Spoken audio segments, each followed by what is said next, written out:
sauvé par grâce pour être juste devant Dieu. Rien ne peut me condamner devant Dieu car j'ai été justifié par lui.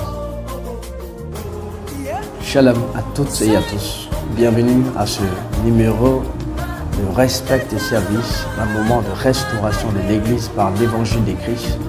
Et c'est dans ce cadre que nous sommes sortis en ce jour pour vous parler d'une chose très capitale, une chose dont le nom, n'est-ce pas, nous fatigue tant, dont le nom, n'est-ce pas, fait peur. Surtout du côté religieux, le nom fait peur. Et je voudrais parler simplement du péché. C'est quoi le péché? C'est quoi péché en fait?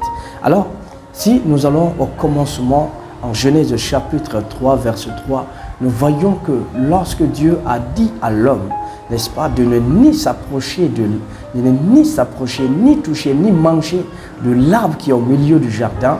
Mais en Genèse chapitre 3, nous avons vu, lorsque le serpent vint, le serpent séduisit la femme qui s'approcha du jardin, et de l'arbre plutôt, et non seulement s'approcher de l'arbre, mais la femme a mangé de l'arbre. Non seulement manger, elle donna à son mari également de manger. Et c'est là, l'interdit a été touché. Alors, nous allons comprendre par là que le péché, c'est commettre l'interdit, commettre le mal. Le péché, c'est toucher l'interdit. Tout simplement. La définition que nous allons dans la biblique, d'une manière biblique, alors pas sur notre fondement biblique du commencement de Genèse, nous allons voir que Dieu a interdit à l'homme de toucher l'arbre qui est au milieu, de ne pas manger, de ne ni toucher. Alors, mais lorsque l'homme a touché, l'interdit a été touché. Et c'est là que Dieu est venu chasser l'homme du jardin. Et c'est pourquoi, puisque tu as fait cela, voilà, les conséquences sont là maintenant. Puisque tu as fait cela, voilà les choses, le résultat est là. Moi, Dieu, j'ai parlé et je ne change pas. Parce qu'il a dit, je ne suis ni un homme pour mentir, ni fils de l'homme pour se repentir. Alors, ce qu'il déclare, il l'exécute.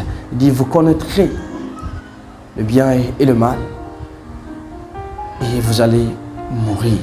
Alors, lorsqu'ils ont mangé, ils ont connu tout. Ils se sont vus, ils se sont rendus compte qu'ils sont nus. Alors, nous allons voir une chose. Le péché d'un ordre religieux, le péché, c'est une manière d'organiser la société d'une manière plus morale, d'une manière éthique. C'est voir, réformer, sinon revoir la conscience de l'homme et réadapter la conscience de l'homme à une autre pratique qui est censée meilleure. Alors, une culture ou une divinité ou simplement une société bien organisée. L'objectif recherché est d'avoir une bonne conscience. Comme nous enseigne Paul, une bonne conscience, n'est-ce pas? Une bonne conscience, un cœur pur, une bonne conscience et avoir une société bien organisée. Et qu'il n'y ait pas trop de stress, et qu'il n'y ait pas trop de blessures. Une société bien organisée, bien assise sur des principes. Voilà pourquoi éviter de pécher. Toutes les religions du monde ont des principes qu'il ne faut pas franchir, des principes qu'il ne faudrait nullement violer. Et quand tu violes ces principes, et là on te dira tu as péché. Il te faut des libations, il faut des rituels pour se purifier de ce mal. Alors, en christianisme, une religion aussi, quand tu commandes de telles choses, tu violes les principes établis par l'Église, tu es sanctionné, tu violes les principes établis par l'autorité ecclésiastique, même par le pape. Voici, tu es sanctionné et tu es appelé à te purifier. Alors, pour l'Église, pour certaines églises, il faut passer par le prêtre pour demander pardon à Dieu. Pour certains qui disent non, il faut demander pardon à Dieu. Pour certains, il y a une punition de moralité. Ils vont te punir, ils vont te sanctionner, ils vont te suspendre de beaucoup de choses dans l'église pour te faire raisonner. Et là, une fois que la punition est à son terme, tu passeras devant tout le monde et demander pardon. Oh, Et c'est là le péché. Alors c'est important. Ça c'est d'un point de vue religieux. D'un point de vue religieux. Nous allons lire en Hébreux chapitre 6, verset 1, 2. C'est pourquoi, laissant les éléments de la parole de Christ, tendons à ce qui est parfait, sans poser de nouveau le fondement du renoncement aux œuvres mortes, de la foi en Dieu, de la doctrine des baptêmes, de l'imposition des mains, de la résurrection des morts et du jugement éternel. Voilà pourquoi on enseigne le péché, on encourage à être saint, chaste dans l'église. Parce qu'on a toujours enseigné à craindre. On a toujours sémé la peur, on a toujours sémé la panique dans l'église. Et voilà, les gens ont peur. Et quand ils pêchent, quand ils violent une règle établie dans l'église, ils tremblent parce que simplement, on a enseigné beaucoup de choses, on a enseigné une doctrine. Et cette doctrine, n'est-ce pas, nous parle du jugement éternel, cette doctrine nous parle de la résurrection, cette doctrine nous parle de l'enfer, cette doctrine nous parle du paradis, cette doctrine nous enseigne que le salaire du péché, c'est la mort. Alors cette doctrine nous enseigne que celui qui a goûté à cette grâce et qui se retourne encore dans sa vie ancienne n'a plus de salut pour lui, il n'y a plus de grâce pour celui-là. Cette doctrine nous enseigne encore quoi? Que quand tu pêches, il faut revenir, demander pardon devant les hommes et il faut confesser ses péchés aux hommes, il faut confesser, n'est-ce pas, ses manquements aux hommes pour que Dieu te pardonne. Alors Dieu est-il ces hommes ou bien Dieu a-t-il changé sa parole?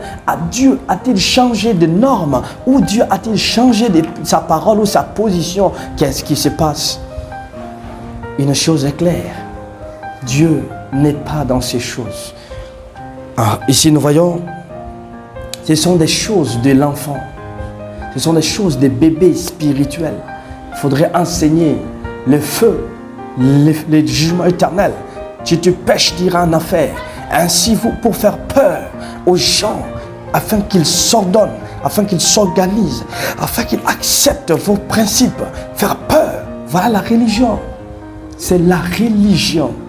Le christianisme est une religion.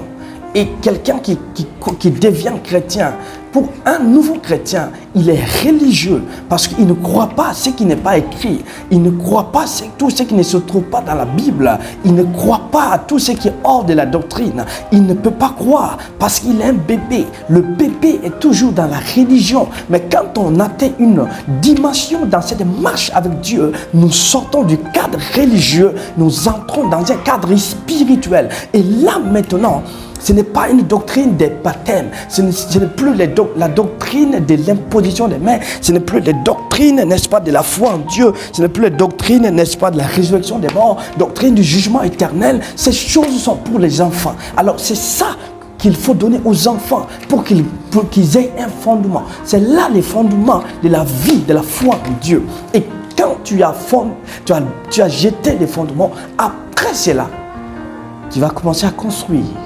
Une maison n'est pas seulement le fondement. Le christianisme n'est pas seulement le fondement. Alors tout ce qui n'est pas écrit, on va vous dire, oui, cela n'est pas écrit, c'est pas biblique. Oui, la vie chrétienne n'est pas seulement biblique. La vie chrétienne, elle est religieuse, basée sur des fondements. Les mariages qu'on célèbre à l'église n'est pas biblique, mais ça se fait. Pourquoi on ne parle pas de ces choses? Pourquoi on ne parle pas de ces choses? Venir faire des choses à l'église. Pourquoi? Ce n'est pas biblique, mais on est d'accord. Mais quand il s'agit de la spiritualité de haut niveau, on refuse. Parce que le diable est malin. Le diable sait bien, quand nous avançons bien dans notre marche avec Dieu, nous allons atteindre un niveau où le diable ne pourra rien faire. Et c'est pourquoi il n'est pas bête, il n'est pas idiot. Il fait tout pour nous garder dans l'ignorance. Voilà ce qui se passe. Alors le péché, Dieu qui a dit à Moïse, en Exode 20, Dieu qui a dit à son peuple, tu ne tueras pas. Moïse a tué en Égypte. Alors ce n'est pas le péché. Ou bien c'est le péché est venu. Comme on dit en droit, n'est-ce pas? Une règle de droit n'a d'effet que pour le futur. N'a pas d'effet rétroactif. Les juristes le savent. Quand une loi est mise en vigueur aujourd'hui, alors un acte causé hier ou avant-hier ou l'année passée, cette règle ne peut pas revenir toucher, trancher cette affaire parce qu'elle est antérieure. La loi n'a pas d'effet rétroactif. Alors, Dieu a donné cette loi à Moïse, tu ne tueras pas. Alors que Moïse avait déjà tué quelqu'un en Égypte.